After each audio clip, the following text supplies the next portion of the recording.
Salam sehat buat anak-anak ibu semuanya kelas 8. Kembali kita akan belajar seni budaya, masih di cabang seni musik. Di pertemuan kelima masih bersama Ibu Fitri Sinaga. Kali ini kita akan mempelajari yaitu tentang teknik dan gaya bernyanyi dalam musik tradisi. Teknik itu, kalau berbicara dengan teknik itu adalah cara bernyanyi di dalam musik tradisi.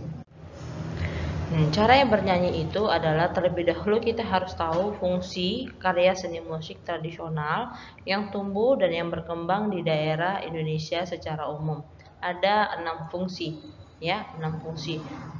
Yang kita ketahui bahwa fungsi musik sehari-hari itu adalah untuk sebagai hiburan. Nah, kali ini fungsi musik tradisional untuk daerah Indonesia. Yang pertama adalah sebagai sarana upacara, ya. Sebagai sarana upacara di sini bisa kita katakan adalah untuk mengiring nyanyian-nyanyian ketika upacara berlangsung, ya.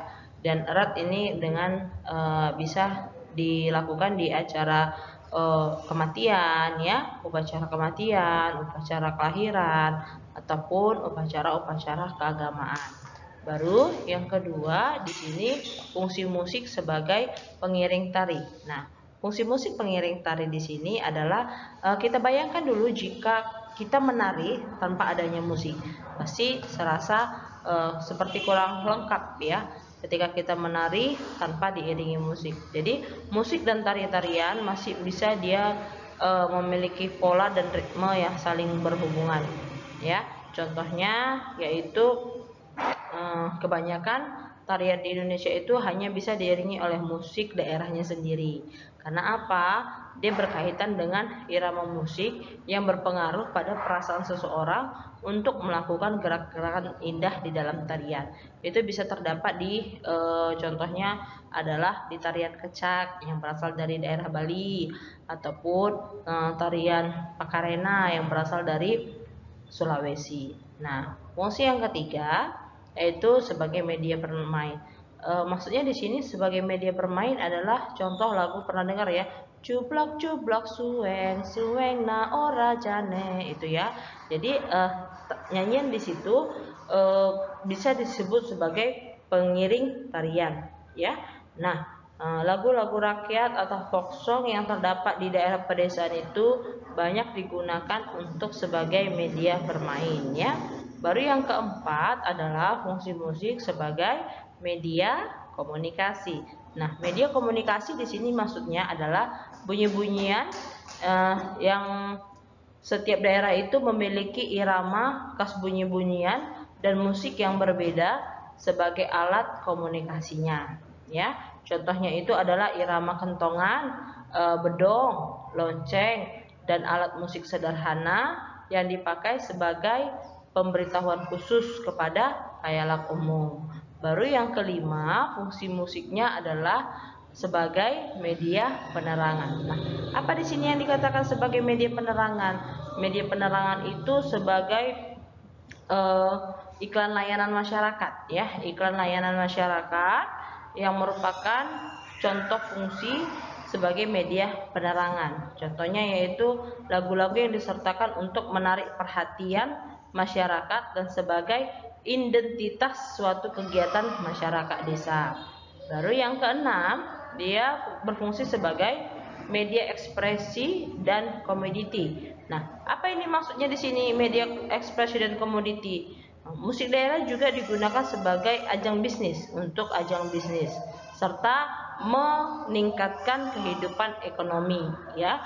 Jadi banyak para seniman-seniman itu untuk menghidupi kebutuhan sehari-harinya yaitu dengan cara bermusik, sehingga dapat meningkatkan perekonomian setiap para musisi. Baru yang ketujuh adalah sarana pertunjukan. Nah, musik sebagai sarana pertunjukan di sini yaitu cara untuk menghilangkan kejenuhan. Kejenuhannya itu mungkin bisa diakibatkan dengan rutinitas yang terlalu banyak, ya, kegiatan sehari-harian, sehingga bisa dijadikan sebagai pertunjukan, ya, dengan menonton berbagai pagelaran-pagelaran musik. Nah, itulah ketujuh fungsi karya seni musik tradisional. Baru berikutnya kita akan mempelajari tentang teknik vokal dalam menyanyikan lagu daerah. Ya, teknik-tekniknya itu yang pertama adalah kita ketahui dulu, terdiri dari teknik intonasi, resonansi, artikulasi, pernapasan, dan pembawaan dalam menyanyikan lagu daerah. Itulah teknik-teknik yang terdapat di dalam bernyanyi teknik vokal lagu daerah. Nah, di dalam tekniknya ini ada dua teknik di dalam bernyanyi lagu daerah. Yang pertama yaitu menyanyi secara solo atau individu. Menyanyi secara solo ini yang pertama diketahui harus tahu dulu pernapasan, ya, baru artikulasinya, intonasinya jelas, itu dia. Baru yang kedua adalah menyanyi secara vokal grup atau bersama-sama. Nah, berikutnya adalah setelah kita ketahui teknik ataupun caranya, tadi ada dua, yaitu bernyanyi secara solo, itu yang pertama. Yang kedua yaitu bernyanyi secara vokal grup, ya. Baru yang berikutnya adalah gaya menyanyi lagu daerah. Nah, macam-macam gaya itu ada tiga jenis macam gaya. Yang pertama yaitu gaya lokal. Ya, gaya lokal apa maksudnya di sini? Yaitu merupakan tipologi karakteristik kedaerahan yang menyebabkan adanya perbedaan nilai keindahan dan sifat ekspresi antara satu daerah dengan daerah lainnya. Yang kedua, gaya lokal ini seringkali dihubungkan dengan adanya isu. Nah, inilah yang kemudian sering disebut dengan entitas lokal jenius. Entitas lokal jenius. Baru yang kedua adalah gaya individual. Gaya individual pengertiannya adalah menjelaskan tipologi karakteristik yang dimiliki oleh tokoh pencipta lagu. Ya, baru yang ketiga adalah gaya periodikal. Apa itu gaya periodikal?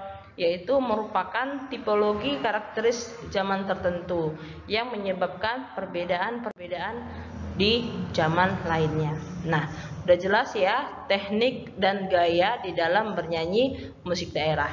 Nah, tugasnya yang terakhir adalah ada di sini 5 pertanyaan, tolong dijawab dengan baik dan benar. Jadi 5 pertanyaan ini dikerjakan di kertas double folio ya nak ya. Yang pertama itu tuliskan dan jelaskan 3 jenis gaya menyanyikan lagu daerah. Harus dijelaskan ya nak ya. Jangan hanya ditulis saja, ya, pengertiannya itu harus dipaparkan lebih luas lagi. Baru yang kedua, 6 hal yang harus dihindari saat bernyanyi. Yang ketiga, tuliskan 7 fungsi karya seni musik tradisional.